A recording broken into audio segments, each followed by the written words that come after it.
Ċifri li ħarġu mill-Uffiċċju Nazzjonali tal-Istatistika juru li Żejtun irreġistra l-akbar proporzjon ta' persuni li applikaw għal benefiċċji soċjali. Fil-fatt l-ammont ta' nies li qed jieħdu benefiċċji soċjali u li huma miż-Żejtun jammontaw għal 4,000 tal-popolazzjoni.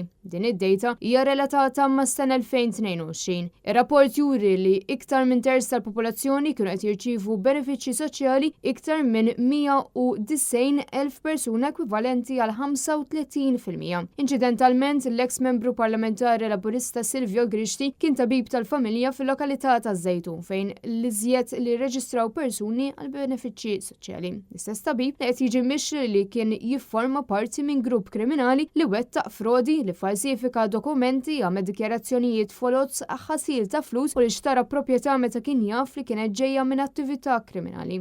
Dan kollu b'rabta mill-benefiċċji soċjali li fih hemm implikati wkoll nies minn Kastilja li kienu qed jirranġaw lin-nies biex jieħdu benefiċċji tad-diżabilità. Intant l-inqas ammont ta' persuni li applikaw għal benefiċċji soċjali kienu ġejjin mit-tramuntana tal-pajjiż, il-Most tal-Mellieħa u San Pawl il-Baħar.